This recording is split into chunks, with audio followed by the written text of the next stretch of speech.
Hello again, nk'ibisanzwe ni Ishimwe Cedric, iyi akaba ari YouTube channel inyuraho amasomo agiye atandukanye, aho twavuga nka literature, geography, history, general study, entrepreneurship ndetse na financial education n'ibindi bintu bigiye bitandukanye. So uno munsi nabateguriye Animal Farm, igitabo cyanditswe na George Orwell, aho tugiye kurebera hamwe introduction, tukareba the author, tukareba outline y'iki gitabo, historical context cyangwa se amateka yashingiweho bandika iki gitabo, tukarebera hamwe na setting.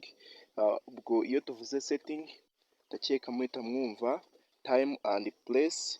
Noneho tuhite turebera hamwe summary or plot overview. Iyo iraba ari part 1. Noneho next part ariyo part 2 tuzarebera hamwe characters and their characterizations. Noneho tuhita tureba themes. Iki gitabo tube tugishize ku musozo, gusa nyuma yaho tuzarebera hamwe ibibazo n'ibisubizo. So tudatinze rero nakakwibukije, niba ari ubwa mbere usuye ino YouTube channel, guklikinga kuri subscribe button, share na comment, ukaduha inyunganizi utugira inama ku byo twacenjinga, even ugakora kukazogera kugira ngo anytime twaploadinze new video is very important to you, noneho ujye uhita ubimenya, ujye ubona notification. So let's begin. Novel Animal Farm by George Orwell. Tugiye guhera kuri author's biography. Introduction. The Animal Farm, an ironic parable novel of the Soviet communism system, is the most remarkable satire by George Orwell. This book was chosen by Time magazine as one of the 100 best English language novels and won a retrospective Hugo Award in 1996. So, the author adopted a form of parable to dig at human politics. So, Animal Farm akaba ari igitabo ironic parable novel. Ni novel ariko ikoresha za iron, aho twaboneye hamwe written techniques, aho iron ari uburyo umwanditsi ashobora kuvuga ariko ari gukoresha opposite. Tubona some types of irony like dramatic irony, verbal irony n'ibindi. So hano iki gitabo kiri ironic parable, ni inkuru ariko ibiri kugenda ikoresha ibintu by'ama irony. Noneho of the Soviet communism system, aho ibiri kugenda criticizing communism y'abasoviet cyangwa se abarusiya. Is the most remarkable satire. Noneho ni ngiki gitabo ni satire. Satire akaba ari igihangano cya literature cyangwa se cy'ubuvanganzo kiba kiri guseka ibibi biba mu bantu. So kikaba cyaranditswe muri by George Orwell, n'umwanditsi ariwe George Orwell. Kugumya bakatubwira ati iki gitabo cyaje guhitwamo na Time magazine nka kimwe mu bitabo byanditse mu rurimi rw'icyongereza birenze mu bitabo 100 bya mbere, and won a retrospective Hugo Award in 1996. Noneho ikaba yaratsindiye, iyi novel yatsindiye igihembo cyo mu 1996 aricyo cyitwa retrospective Hugo Award. No, the author adopted a form of parable to dig at humans politics. Noneho umwanditsi yahisemo uburyo bwa parable kugira ngo criticizing cyangwa se agaragaze politike cyangwa se imiyoborere ya muntu, acukura ibyinjiremo abicengeremo. The story, which is based on a series of revolutions by the animals, criticizes the totalitarianism during the Stalin administration before World War II. Noneho bakatubwira ngo iyi nkuru ikaba ishingiye ku mariverisiyo cyangwa se impinduramatwara zagiye zikorwa n'inyamaswa tubona muri iki gitabo, ibiri kugenda criticizing cyangwa se ininura cyangwa se ivuga amakosa cyangwa se uruhande negative side ya totalitarianism. Noneho totalitarianism akaba ari igitugu, ubuyobozi bw'igitugu bukaba bwarabayeho mu gihe cya Stalin, kuri guverinoma ya Stalin cyangwa se ku butegetsi bwa Stalin mbere y'intambara y'isi ya kabiri, before World War II. It also intends to disclose the facts of the Soviets communism scathing autarky. Noneho iki gitabo rero kiba kinagamije kuvuga neza ukuri kujyanye n'igitugu cy'abakomunisme bo muri Soviet cyangwa se mu Burusiya bw'uyu munsi. So in the meanwhile, it satirizes England, France and other countries which have diplomatic relations with Soviets. Noneho rero iki gitabo nanone kigenda gikritika Ubwongereza, Ubufaransa ndetse n'ibindi bihugu bigiye bitandukanye byari bifitanye umubano mu bya diplomasi na Leta Zunze Ubumwe z'Abasoviyeti aribwo Burusiya bw'ubu ngubu. After reading The Animal Farm, readers might think it is a general and funny story.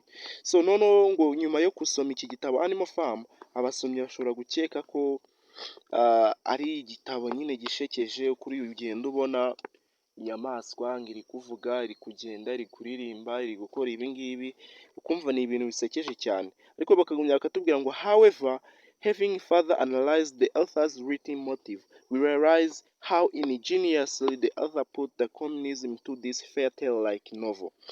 Noneho rero kabone nubwo uba ubona ari inyamaswa ziri kwakitinga like human, ariko umwanditsi hariho meaning cyangwa se message yari ashaka gutanga, ku buryo wanarije cyangwa se usesenguye byimbitse uzabona yuko umwanditsi yashizemo muri iyi nkuru y'ubona y'utunyamaswa yashizemo communism, yagiye avuga kuri communism y'Abasoviyete.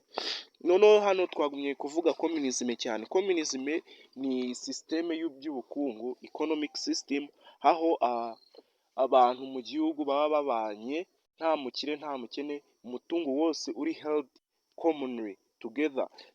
Umutungo w'igihugu uri held ari abantu bawukontorora, noneho ari uw'abantu, nta muntu ufite ikintu cye, bose babihuriyeho, noneho akaba byose babikora mu buryo bw'ubufatanye. Aho itandukanye rero na capitalism, aho usanga buri muntu wese afite private property, ugasanga hariho abakire, hariho n'abakene, just ugasanga hariho n'abakire cyane, noneho ugasanga hariho n'abakene cyane, mu gihe muri communism nta mukire nta n'umukene uba uhari. So let's continue. With the author's deliberate arrangement, this novel not only presents a complete society under the communism, but also directs readers to explore the implied meanings while they enjoy the fun of the interesting plots. Yes, noneho dukurikije uburyo umwanditsi yateguyemo iyi nkuru, iki gitabo ntabwo kigaragaza sosiyete cyangwa se umuryango mugari w'abakomunisme byonyine, ahubwo unayobora umusomyi akaba yabasha kugenda amenya andi makuru yihishe, yari implied meanings, ibindi bisobanuro byihishe cyangwa se bitaziguye, mu gihe baba bari gusoma iki gitabo baryohewe n'iyi nkuru, bitewe n'uko imwe muri purpose y'iyi novel kuba yarakoresheje inyamaswa kwari ukugira ngo yino nkuru ibe somehow funny, noneho ariko nanone aze kuyikoresha atanga ubutumwa. So iyo umusomyi ayisoma araryoherwa, akumvira ni inkuru iri funny, ariko nanone icyo uba usabwa, nubwo wakumvira ifana, icyo uba usabwa ni ukwanarayizinga, ugasesengura deeply kugira ngo umenye icyo umwanditsi yari ashaka. So iyo yari introduction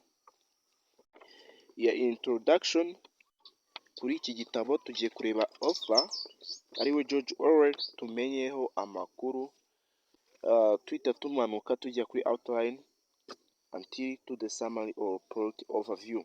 So I would like you to follow so that you can gain more important information about this book or this novel, so that one day when they ask you some questions about it in national examination, for instance, you can get what to answer. So by the author, George Orwell was a well-known novelist, essayist and critic.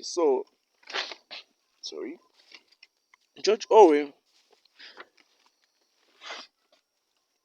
yari ari umwanditsi w'amanovo uzwi cyane, essayist, akaba ari umuntu wandika inkuru ntoya, and critic akaba ari n'umuntu wakritikaga wajyaga akritika cyane cyane ku bya politiki.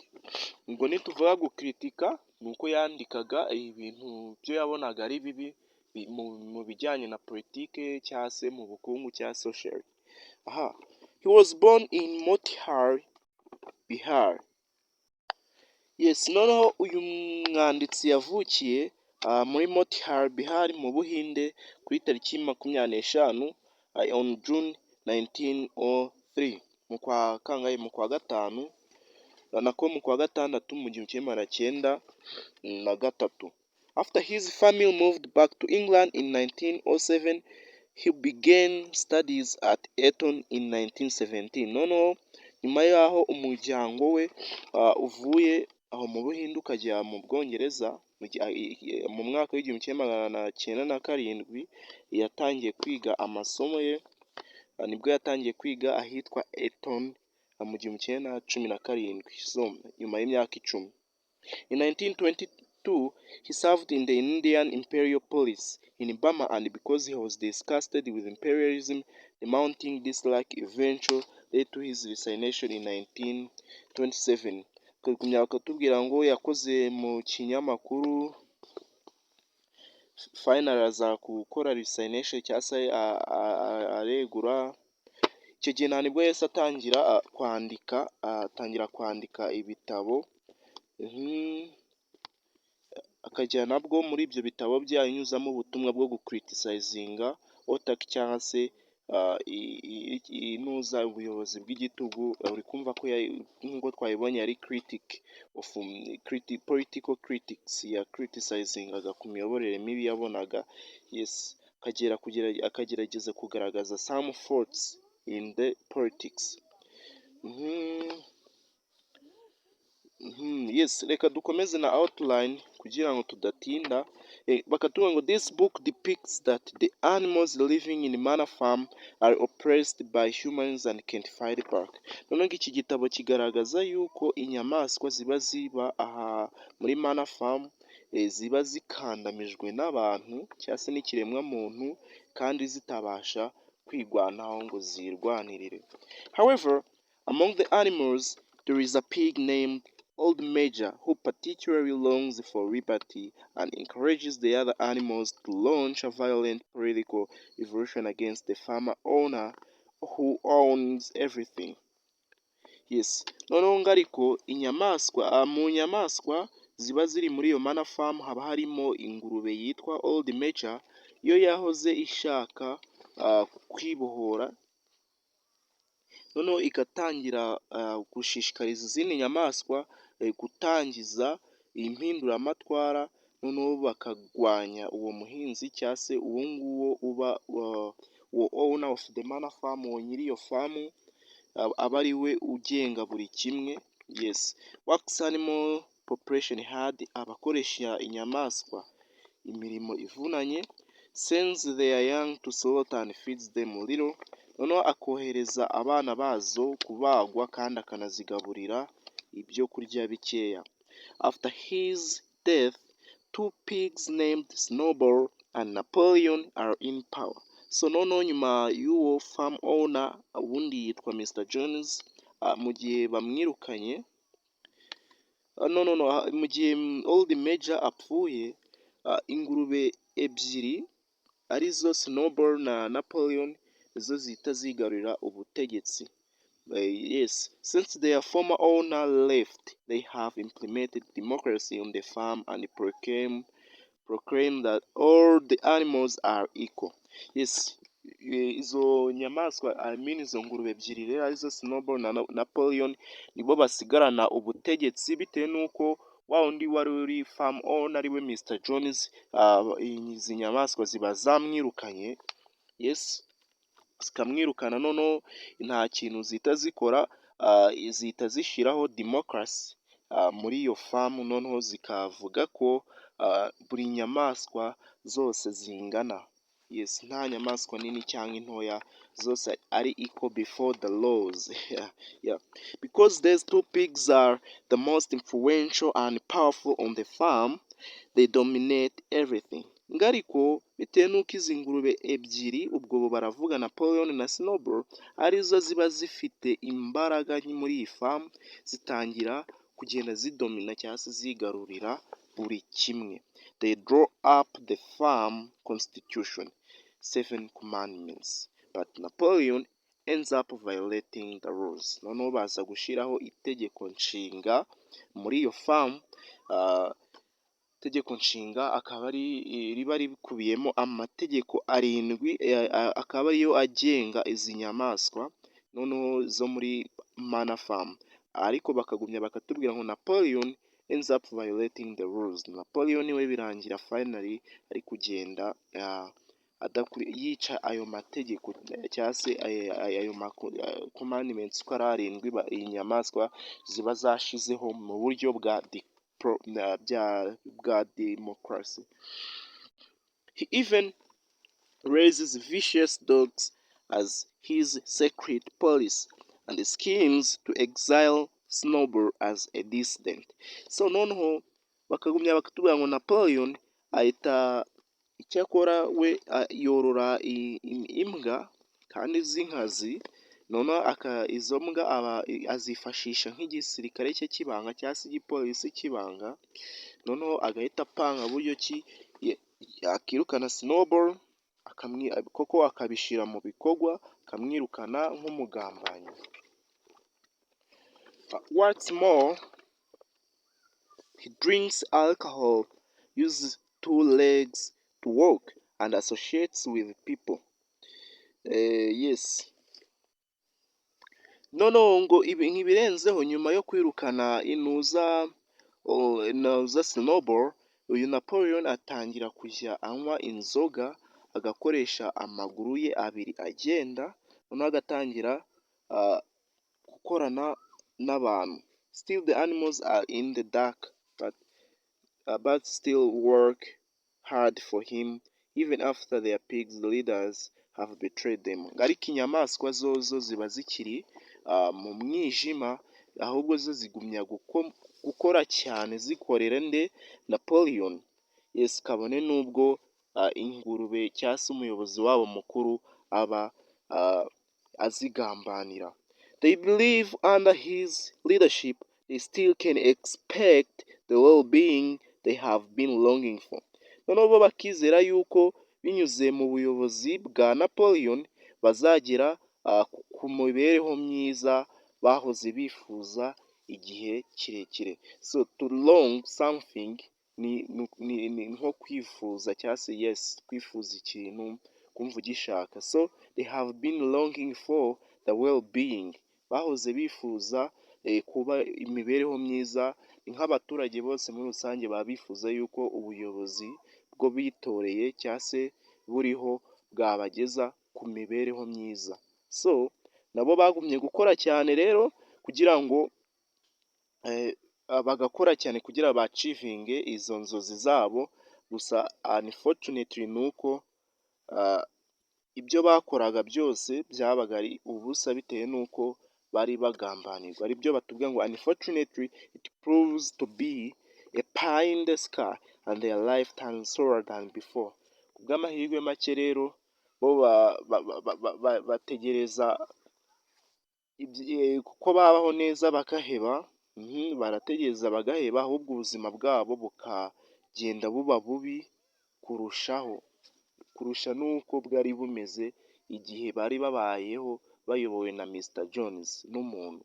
Kabone nubwo Mr. Jones atazitagaho, ariko ugereranyije n'ubuzima bari basigaye babamo mu gihe bari bayobowe na Napoleon, bwari ubuzima bw'igitugu. Bari batangiye kwifuza uti kibaye Mr. Jones ari we utuyoboye. Historical context. So noneho hano tugiye kurebera hamwe amateka yashingiweho handikwa kino gitabo Animal Farm. Russian society in the early 20th century was bipolar. Noneho ngo sosiyete cyangwa se rubanda nyamwinshi rw'Abarusiya, rubanda rw'Abarusiya cyangwa se Abarusiya mu kinyejana cya 20 bari bagabanyijwemo ibice 2, aribyo batubwiye bipolar. ubwo kubiga geography muzi poles, hariho pole y'amajyaruguru cyangwa se north pole, hakaba na pole y'amajyepfo ariyo south pole. So hariho ibice bibiri ari byo byitwa bipolar. Igice cya mbere cyari ethnic minority, noneho ikindi kikaba turakireba. The ethnic minority controlled most of the country's wealth, while the vast majority of the country's inhabitants were impoverished and oppressed peasants. Yes, igice cya mbere rero cyari ethnic minority cyangwa se itsinda ry'abantu bakeya, akaba aribo bakontorolaga cyangwa se bagenzuraga ubutunzi cyangwa se ubukungu bw'igihugu bwose, mu gihe hariho n'ikindi gice cya kabiri aricyo vast majority, bobo bakaba bari abaturage baba mu bukene kandi bakandamijwe, yes, b'abakene. Ubwo tubonye ko hari ibice bibiri, icya mbere ni tiny minority, icya kabiri ni vast majority, rubanda nyamwinshi. So communism arose in Russia when the nation's workers and peasants, assisted by a class of concerned intellectuals known as the intelligentsia, labored against and overwhelmed the wealthy and powerful class of capitalists and aristocrats. So noneho communism yaje mu Burusiya mu gihe abakozi muri icyo gihugu cy'Uburusiya ndetse n'abakene baje kubifashwamo by a class of concerned intellectuals known as intelligentsia, n'abantu b'abahanga, bakaza bakigomeka kuri ka gatsiko k'abantu bari wealthy ba tiny minority. Uri kumva vast majority yaje kubifashwamo n'aba elites cyangwa se intelligentsia cyangwa se intellectuals, noneho bigomeka kuri ya tiny minority. Yes.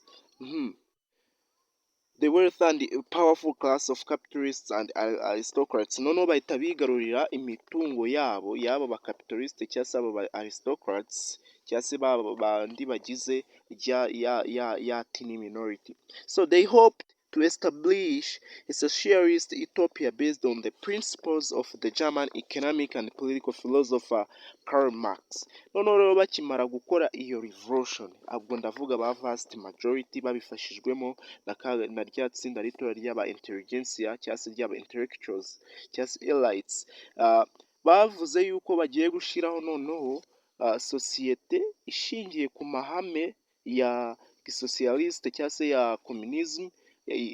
Ayo mahame akaba yari yarashizweho n'umudage, akaba yari ari umuhanga mu by'ubukungu, akaba ari n'umupoliticier, akaba n'umufilozofe, ariwe witwa Karl Marx. Uyu Karl Marx niwe wazanye iki communism. In Das Kapital or Capital bracket, yes, Marx advanced an economically deterministic interpretation of human history.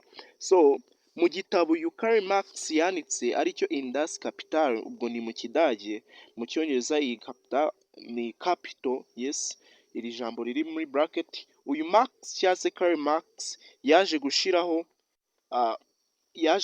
kugira interpretation, ubusobanuro bw'uburyo bw'ubukungu mu mateka y'ikiremwa muntu, arguing that society would naturally evolve from a monarchy and aristocracy to capitalism. Noneho avuga yuko yemera ko sosiyete cyangwa se abantu bagomba kuva mu buryo buri karemano, kuva mu buryo bw'imiyoborere bwa monarchy cyangwa se bwa cyami, bakajya muri aristocracy, noneho finally bakava muri aristocracy bakajya muri capitalism, and then on to communism. Bamara kuva muri communism bakahita bajya bava muri capitalism bagahita bahindura bakajya muri communism. Noneho sasa bagiye kudusobanura communism icyo ari cyo.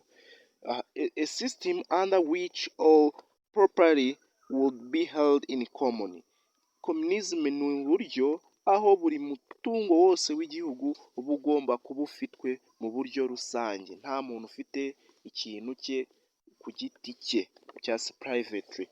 So The dignity of the poor workers oppressed by capitalism would be restored and all people would live as equals. Noneho agaciro k'abakene b'abakozi bari barakandamijwe na capitalism kagomba kongera kuba restored, gusubizwa, noneho abantu bose bakabaho babayeho mu buryo bungana. Nta muntu ubayeho nabi ngo nuko ari umukene, nta n'ubayeho neza cyane ngo nuko ari umukire.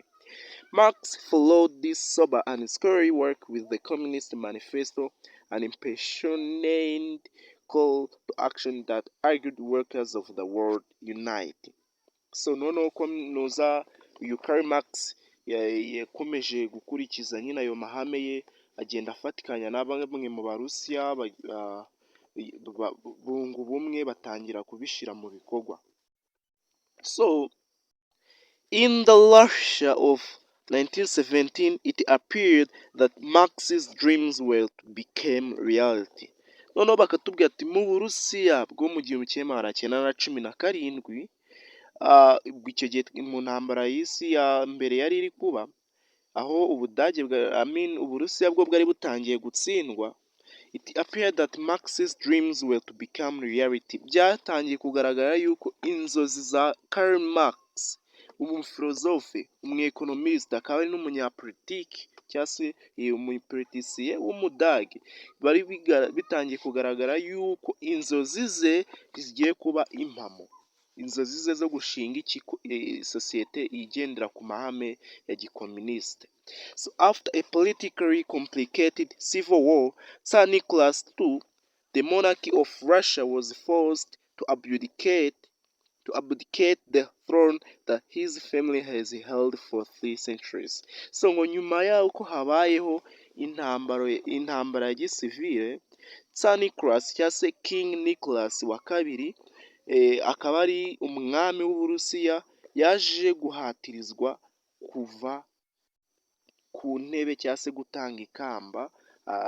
Iryo kamba rikaba ryari rifitwe ryaragizwe n'umuryango we, cyangwa se umuryango we wari warayoboye igihe kingana n'ibinyejana 3, ubwo baravuga imyaka 300. Vladimir Ilyich Lenin, a Russian intellectual revolutionary, says power in the name of the Communist Party. Noneho Vladimir Ilyich Lenin akaba ari impirimbanyi y'Umurusiya yaje guhita yigarura ubutegetsi mu izina ry'ishyaka rya gikomunisite.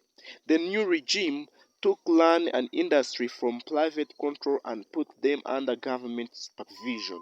Noneho iyo leta nshya yahise itangira kwigarurira ubutaka ndetse n'inganda zigiye zitandukanye, ikabikura mu kuba zari ziri owned cyangwa se controlled private, kuba zari izabo ku giti cyabo aribo bazigenzurira, noneho izishira mu maboko ya leta. Leta bari yitangira kuzisupervisinga cyangwa se kuzigenzura, kuzicontrollinga cyangwa se kuzimanaginga. So ubwo uri kumva tayari niba nta imitungo yose yari iri held privately igiye kuba controlled by the government, noneho icyo gihe buri muturage wese azaba araza kuba ari able cyangwa se afite uruhare, afite na share yiwe, umugabane we kuri buri butaka bwose bw'igihugu, kuko buraba ari ubwa bose babufite commonly. So let's continue. This centralization of economic systems constituted the first steps in restoring Russia to the prosperity it had known before World War I and in modernizing the nation's primitive infrastructure, including bringing electricity to the countryside. So bakatubwira ngo uko kuntu leta yigaruriye iyo mitungo ikayishyira muri management yayo, cyangwa se uko kuntu batangiye kwapurika iyo communism, byase bigaragaza intambwe za mbere mu kongera kubaka Uburusiya bukagera ku iterambere, ari byo prosperity cyangwa se development itari yarigeze ibona mbere y'intambara y'isi ya mbere.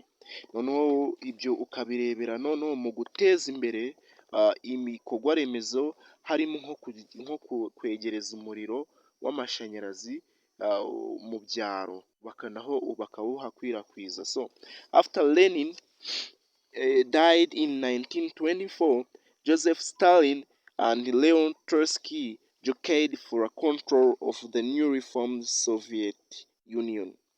So noneho ngo nyuma y'aho uyu Vladimir Lenin apfuye mu 1924, Joseph Stalin ari we Napoleon mu gitabo tureba, ndetse na Leo Trotsky, uyu akaba ari Nuza Karis Nobel, jockeyed for control, nibo batangira kugira iki, kuyobora igihugu Soviet Union.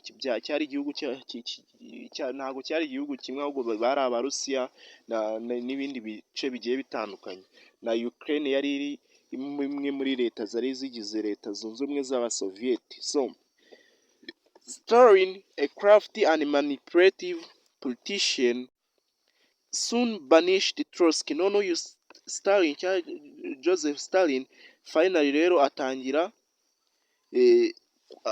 finally aza kwirukana uyu Trotsky cyangwa se Snowball mu gitabo cya Animal Farm. An idealistic proponent of international communism, Stalin then began to consolidate his power with brutal intensity, killing or imprisoning his perceived political enemies and overseeing the purge of approximately 20 million Soviet citizens. Noneho aza kwirukana nyine uyu Trotsky, umwe wari warashigikiye iki nawe yashigikiraga communism. Noneho Stalin agatangira kwigarurira imbaraga, akabikorana ubugome bukabije ndengakamere, agatangira kwica akanafunga abapolitisiye bose cyangwa se abayobozi bose b'abanzi be, cyangwa se abatumva kimwe nawe ibintu kimwe nawe, and overseeing the purge of approximately 20 million Soviet citizens. Noneho aza gukora ubwicanyi binyuze mu mukwabu, yica abantu ugereranyije bari bageze muri miliyoni 20, akaba ari aba-Soviet citizens, aba-Rusiya, aba-Russians. Oh my gosh, byari bibi cyane. Iyi niyo mpamvu batubwira yuko no mu gitabo Animal Farm inyamaswa zaje kubaho nabi kurusha nuko zari zibayeho nabi mu gihe zari ziyobowe nande na Mr Jones, umuntu. Ahangaha mu mateka Abarusiya cyangwa se Abasoviyete baje kubaho nabi mu gihe cy'uyu Joseph Stalin kurusha uko bari babayeho mu gihe cy'umwami ari we Tsar Nicholas. So let's continue with the setting. Noneho setting, iyo tuvuze setting tuba tuvuze time and place. So let's begin by the time. As is the case with most fables, Animal Farm is set in an unspecified time period and is largely free from historical references that would allow the reader to date the action precisely. Noneho rero bakatubwira ngo nk'izi ni nkuru zose, cyane cyane nk'izi zivuga z'inyamaswa nka za Bakame ibiki n'ibiki na Warupyisi. Iyi Animal Farm nayo setting yayo, igihe cyayo iri mu gihe kitapfa kumenya nyine, cyangwa se batagaragaje cyane directly. Noneho ukasanga iby'ikina nta hantu wabihuza n'amateka ngo ube wabifatiraho nka evidences ku buryo byakemerera umusomyi kuba yahita avuga ati iki gikorwa cyabaye iki gihe iki n'iki, mu buryo buri perfect, absolutely cyangwa se precisely. Yes, it is fair to assume, however, that Orwell means the fable to be contemporaneous with the object of its satire. Noneho bakavuga ati ariko ubundi ushatse wavuga yuko impamvu bimeze gutyo, time yayo isetinze gutyo, ni ukugira ngo Orwell iyi nkuru yizamara igihe kirekire igifite yino character yo kuba ari satirical novel, cyangwa se iri satire, iri kugenda ivuga ibintu by'ubuse, cyangwa se iri kuvuga ku mashirakinyoma y'ikiremwamuntu. The Russian Revolution in 1917 up to 1945. Ubundi niba twavuze yuko nanone ducingiye kuri historical references dushobora kuvuga yuko iba iri kuvuga kuri Russian Revolution.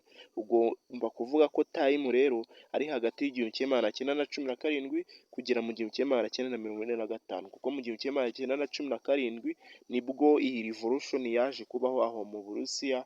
Noneho icyo gihe Abarusiya bakanatsindwa mu ntambara y'isi ya mbere, Abadage bakabigarurira. So it is important to remember that this period represented the recent past and present at the time of writing, and that Orwell understands the significance of the story's action to be immediate and ongoing rather than historical. Yes. Ariko ugomba ni iby'ingenzi cyangwa se ni iby'ingirakamaro kwibuka yuko nubwo iki gihe kigaragazwa ari icyo mu cyahashize nyine, ndetse no kugeza n'igihe George Orwell yari ari kwandika y'ino nkuru, ariko ugomba kumenya yuko ibikorwa dusanga muri iyi nkuru bishobora kuba ari ibintu byo wabona even n'aka kanya ahantu hagiye hatandukanye, aho kubifata nk'aho ari ibintu by'amateka byabayeho. Hariho ibiriya by'inyamaswa ziba ziri gukina, hariho ibihugu runaka even today ushobora gusanga birimo. So ubwo yari time. Noneho kuri place ugomba kuvuga ko the events take place in an imaginary farm in England, London. Ibikorwa byagiye bibera muri iyi nkuru yacu byagiye biba mu ifamu yo umwanditsi aba yitekereje yo mu Bwongereza mu mujyi wa London. So noneho tugiye kurebera hamwe summary or plot overview. Let's begin. Old Major, a prize-winning boar, gathers the animals of the manor farm for a meeting in the Big Ben. Old Major akaba ari ya ngurube, yes, ishaje, ikoranya together, ikoranya izindi nyamaswa zo muri manor farm, ikazikoranyiriza iki, ikazihamagazaho kugira ngo bakore inama muri Big Ben, ahantu haba hari ikizu aho ngaho muri manor farm. He tells them of a dream he has had in which all animals live together with no human beings to oppress them. Noneho uyu Old Major azibwira izo nyamaswa ibijyanye n'inzozi zo yagize, aho yarose inyamaswa zose zibana hamwe, nta kiremwa muntu gihari ngo kigire iki kibakandamize. He tells the animals that they must work toward such a paradise and teaches them a song called Beasts of England, in which his dream vision is lyrically described. Noneho bakatubwira ngo uyu Old Major abwiriza inyamaswa yuko zigomba gukora kugira ngo zigere kuri iryo juru cyangwa se iyo paradizo. Noneho agahita anazigisha indirimbo yitwa Beasts of England cyangwa se inyamaswa z'Ubwongereza. Beasts of England, Beasts of Ireland. Yes, iyo niyo melody yayo, muzayisacinge kuri YouTube muzayibona. Iyo ndirimbo rero, in which his dream vision is lyrically described. Muri iyo ndirimbo nimwo inzozi ze ziba ziri, ubwo message iba iri kugenda describinga ibijyanye na vision cyangwa se inzozi ze, ibyo yari ari yarose, aho inyamaswa ziba zibayeho mu mahoro kandi hamwe neza, nta kiremwa muntu kigira iki kiri kuba oppressing cyangwa kubakandamiza. The animals greet Major's vision with great enthusiasm. Noneho inyamaswa zakirana ibyishimo byinshi iyo paradizo cyangwa se izo vision, iryo yerekwa cyangwa se iyo ntumbero ya Old Major. When he dies only 3 nights after the meeting, 3 young pigs, Snowball, Napoleon, and Squealer, formulate his main principles into a philosophy called animalism.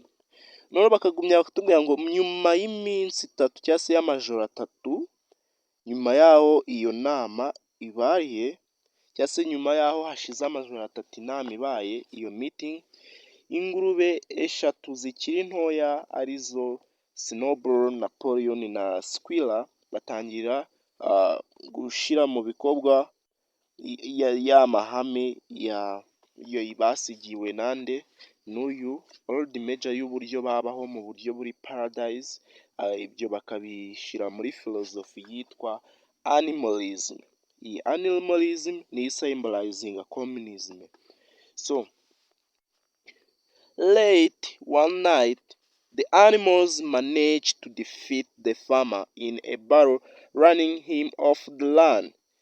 Noneho umunsi umwe mu ijoro rimwe, inyamaswa zibasha kurwanya umuntu ariwe owner of the farm, ariwe Mr. Jones, zikamutsinda mu rugamba, noneho zikamwirukankaho zikamurenza muri Manor Farm zikamwirukana. They rename the property Animal Farm and dedicate themselves to achieving Major's dream. Noneho iyo farm yitwaga Manor Farm, leta bayihindurira izina bakayita Animal Farm. Noneho and dedicate themselves to achieving Major's dream. Noneho bagahita biyemeza kugira iki, kugira kwa achieve cyangwa se kugera kuri za nzozi za Old Major.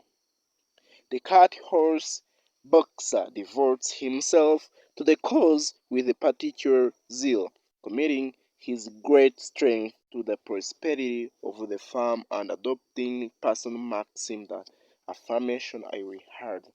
Noneho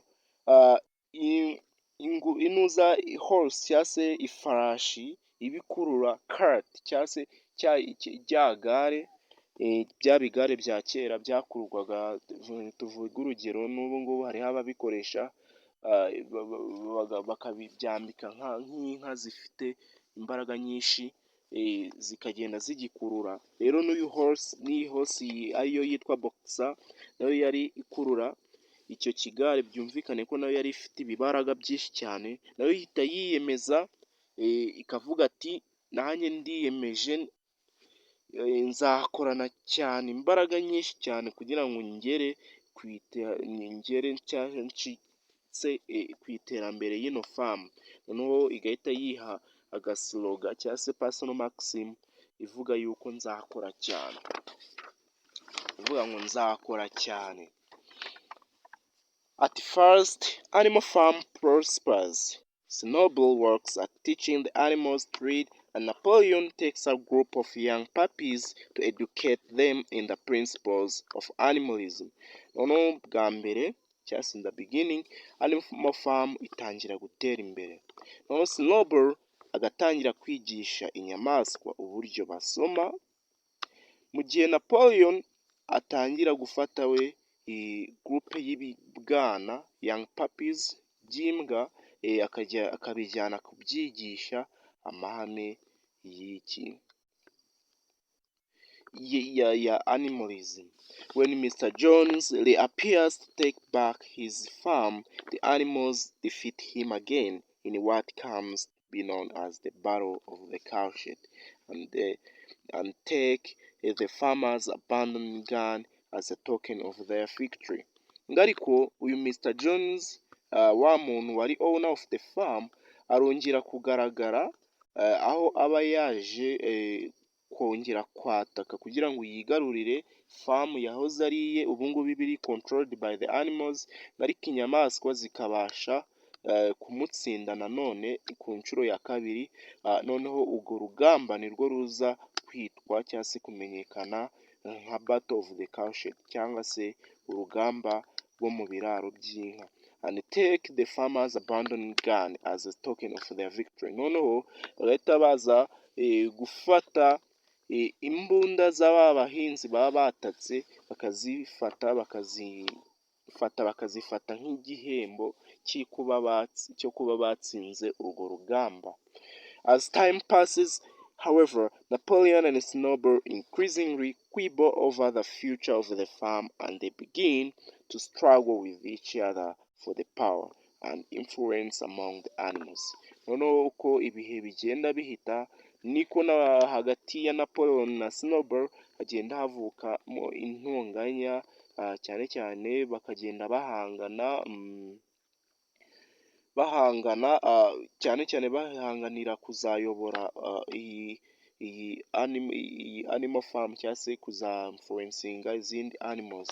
So Snowball concocts a scheme of building an electricity generating windmill, but Napoleon solidly opposes the plan.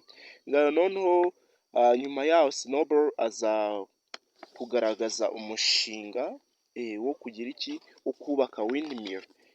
Iyo windmill ikaba yari iyo kuzana amashanyarazi, umuriro w'amashanyarazi, ariko Napoleon aza kurwanya uwo mupango. At the meeting to vote on whether to take up the project, Snowball gives a passionate speech. Although Napoleon gives only a brief retort, he then makes a strange noise, and 9 attack dogs, the puppies that Napoleon had confiscated in order to educate, burst into the barn and chase Snowball from the farm. Noneho ubwo Napoleon agwanya icyo gitekerezo cyo kubaka windmill, we na Snowball bagerageza kujya muri Big Man, bakajya aho baba bakoreye inama, bitewe n'uko tuzi yuko iyi ari farm igendera kuri demokarasi. Noneho bakagenda Snowball bakajyana iyo plan cyangwa se iyo projet ye kugira ngo n'izindi nyamaswa zitore niba yashigwa mu bikorwa cyangwa se bayidinayinga, ntibayishyire mu bikorwa. Noneho rero bakagumya bakatubwira ngo aho ngaho Napoleon atanga passionate speech, atanga imbwirwaruhame avuga buryo ki iyo windmill izabagirira akamaro, ibintu nk'ibyo tu.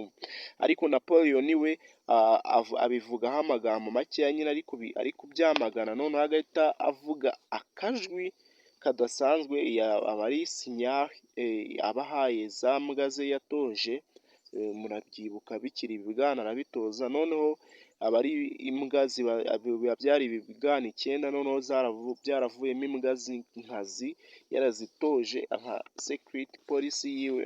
Noneho zikaza zikataka uyu Snowball, zigateza akaduruvayo muri barn. Noneho Snowball zikamuchasinga away, zikamwirukana, akagenda agata farm. Napoleon assumes leadership of Animal Farm and declares that there will be no more meetings. None Napoleon ahita yigarurira ubuyobozi bwa Animal Farm, agahita avuga yuko nta zindi nama zizongera kuba. Mu yandi magambo abahise akuraho iki democracy. From that point on, he asserts the pigs alone will make all of the decisions for the good of every animal. Guturuka ako kanya ahita avuga ko aca iteka yuko ingurube zonyine arizo zemerewe gufata ibyemezo muri Animal Farm kubw'ineza ya buri nyamaswa. Kumva nanone democracy arayangije, atangiye kuzana iyindi form of government. So Napoleon now quickly changed his mind about the windmill, and the animals, especially Boxer, devotes their efforts to completing it at one day. After a storm, the animals find the windmill toppled. The human farmers in the area declared smugly that animals made the walls too thin, but Napoleon claims that Snowball returned to the farm to sabotage the windmill. None Napoleon aza guhindura intekerezo, noneho yamara kuzihindura intekerezo, ubwo ni izijyanye nawe ya windmill aba yaranze yuko yakubakwa. Noneho akahita avuga ati reka tuyubake. Uri kumva exactly icyo gitekerezo ahita kiyitirira, akavuga ko ari umushinga we. Noneho inyamaswa zose, ariko cyane cyane iyitwa Boxer ya farashi, tuvuga ati ngiye gukorana n'imbaraga zanjye zose kugira ngo umunsi umwe ino windmill tuzayirangize tuyubake. Kuko rero barayirangiza bakayubaka, ariko bakongera kutubwira ngo nyuma y'uko habaye imvura nyinshi irimo n'inkuba n'imirabyo, inyamaswa ziza gusanga ya windmill yaguye. Noneho abaturage, abahinzi b'abantu nyine baba baturanye n'izo nyamaswa, bo baza kuvuga yuko izi nyamaswa zubatse iyi windmill, ariko inkuta zayo zikazinanutsa cyane, noneho bikaba byatumye ikiriki igwa. Ariko Napoleon we ahubwo we nta kindi akora, ahubwo afatiranya ayo mahirwe yo kugira ngo yangishe Snowball izi nyamaswa aba ayoboye, akavuga yuko ahubwo ari Snowball wagarutse muri famu, noneho akaza akangiriza iki ya windi miri yabo bari bariyubakiye. He stages a great purge during which various animals who have allegedly participated in Snowball's great conspiracy, meaning any animal who opposes Napoleon and contested the leadership, meet instant death at the teeth of the attack dogs. Noneho uyu Napoleon ahita ashiraho umukwabo udasanzwe cyangwa se ibihe bidasanzwe, aho inyamaswa nyinshi abashinja yuko zishobora kuba zarafatikanyije muri ubwo bugambanyi ndengakamere bwa Snowball, cyangwa se tuvuge buri nyamaswa yageragezaga kurwanya Napoleon, ikagwanya ubuyobozi bubi bwa Napoleon, yahitaga ihura n'urupfu, yahitaga yishyikiriza urupfu, cyangwa se akayishyikiriza amenyo ya za mbwa z'inkazi zo yari yaratoje. With this leadership unquestioned, Boxer has taken up a second maxim: Napoleon is always right.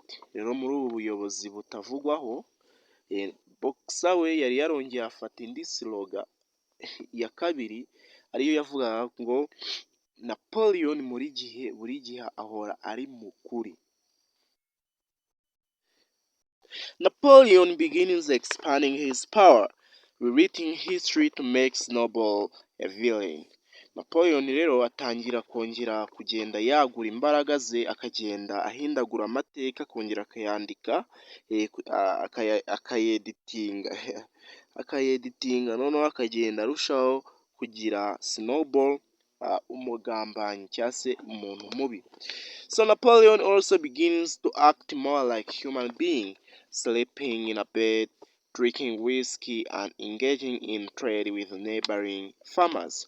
So Napoleon anatangira kugenda agira ibikorwa nk'iby'abantu, tuvuga urugero akajya yiryamira mu buriri nk'abantu, agatangira kunywa inzoga, noneho agatangira gukorana ubucuruzi n'abahinzi b'abantu baba baturanye. Ubwo uri kumva yatangiye kwica ya mategeko uko ari arindwi, aho nta nyamaswa iba yemerewe kuryama mu buriri, kunywa inzoga cyangwa se kugirana imikoranire iyo ari yo yose n'abantu. The original animalist principles strictly forbade such activities, but Squealer, Napoleon's propagandist, justifies every action to the other animals, convincing them that Napoleon is a great leader and is making things better for everyone, despite the fact that the common animals are cold, hungry, and overworked. Noneho rero uri kumva nyine ibyo bikorwa Napoleon aba yaratangiye gukora, aba yaratangiye kugenda yica cyangwa se arenga ku mategeko ya nyayo yagengaga izi nyamaswa, kuko ayo mategeko yamaganaga, ntiyemeraga ibyo bikorwa byo Napoleon yari atangiye kujya akora.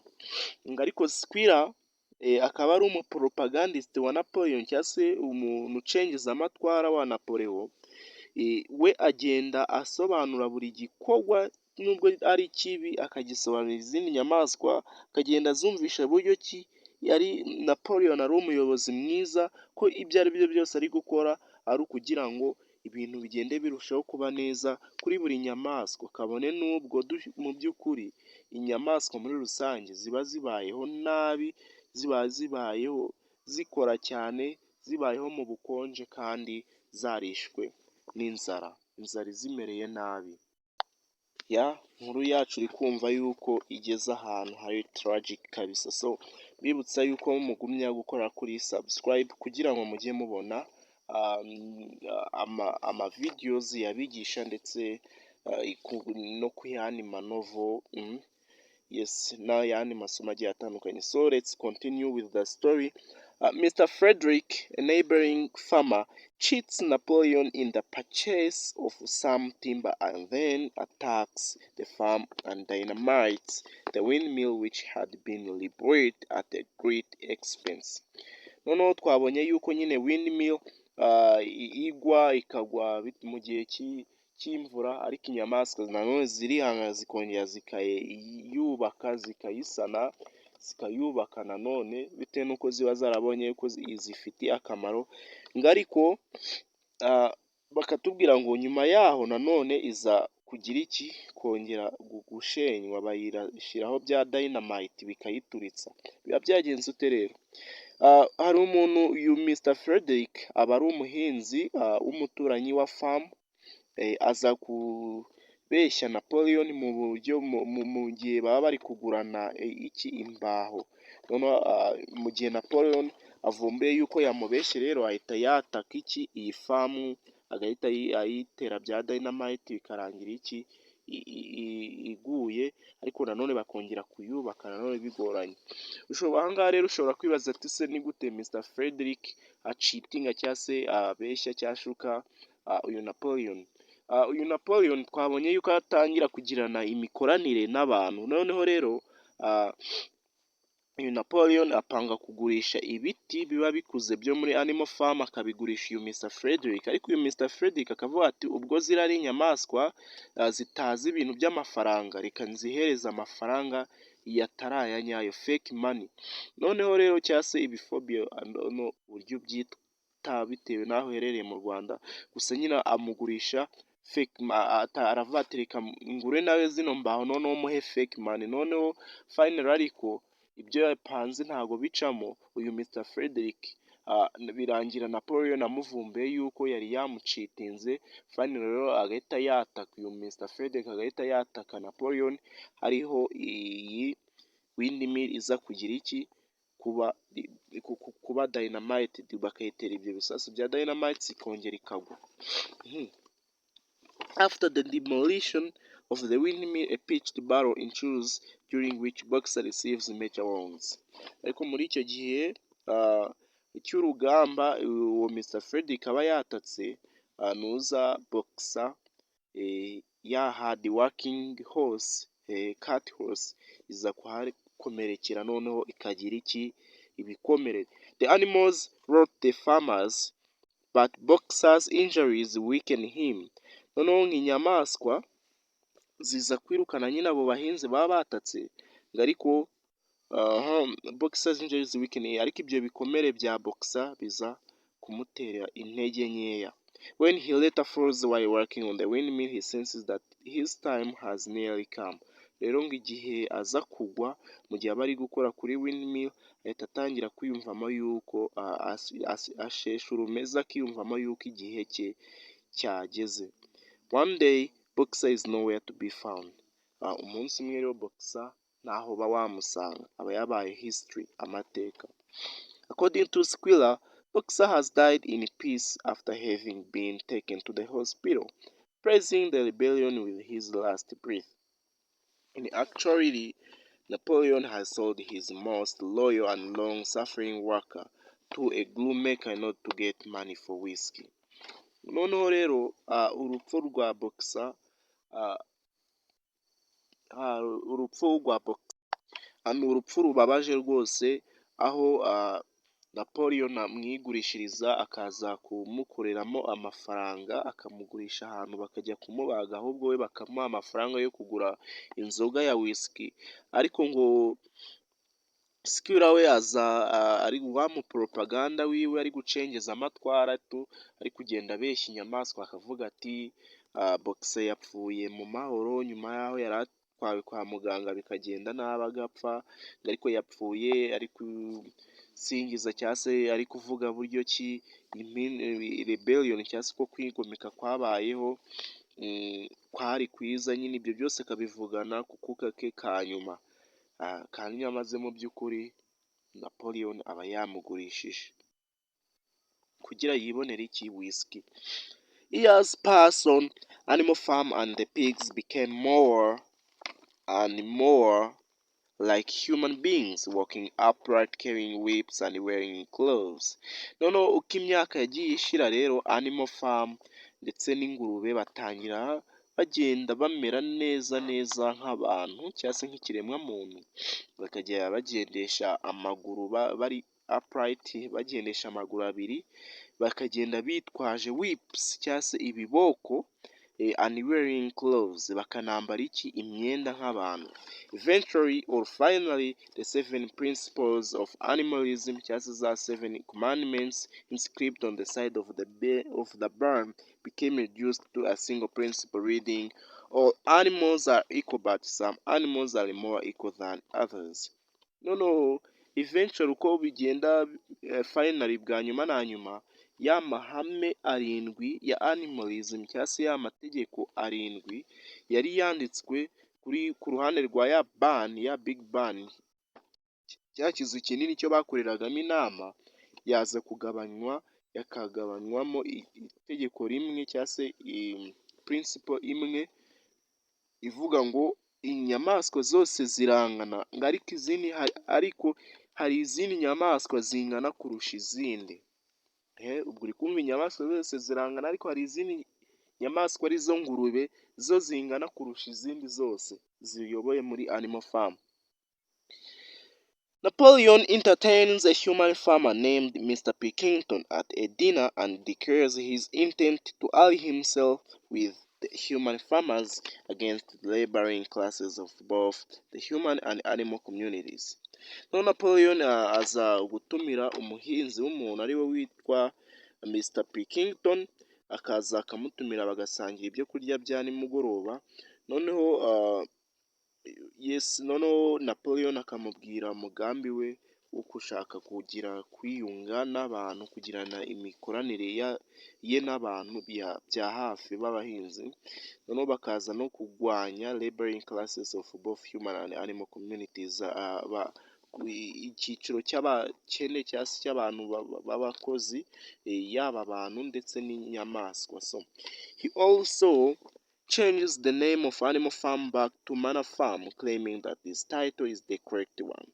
Bakavuga ati nanone finally aza guhindura izina rya Animal Farm, akongera akarihindura Manor Farm. Uri kumva Manor Farm yari farm mbere na mbere yari iri owned by Mr. Jones. Ubwa kabiri yari iri Animal Farm, bivuze ati ni family owned by all animals. Noneho ubwa nyuma na nyuma nanone ibaye Manor Farm, bivuze ati ni farm iri owned by Napoleon. Akavuga ati iyi titire cyangwa se izina niryo rya nyaryo, is the correct one. Looking in at the party of elites through the farmhouse window, the common animals can no longer tell which are the pigs and which are the human beings. Noneho muri icyo kirori cya nimugoroba rero, Napoleon ari hamwe n'abantu bari kwintertaininga cyangwa se kwenjoyinga, inyamaswa zindi zo ziba ziri kubarebera mu dirisha, noneho ziri kurunguruka, zikavuga ati ntago wamenya ingurube ngo zitandukanye n'abantu, urabona bose ari bamwe. Noneho ahangaha niho igitabo cyacu kirangira, gusa according to the movie of Animal Farm, inyamaswa zo zihita zataka zikirukana Napoleon n'abo bantu. Ubwo for more further research wamenya icyo umwanditsi yashatse kuvuga kirenze aho ngaho, gusa summary yacyo ni iyi ngiyi. Iyi niyo mpera ya Animal Farm.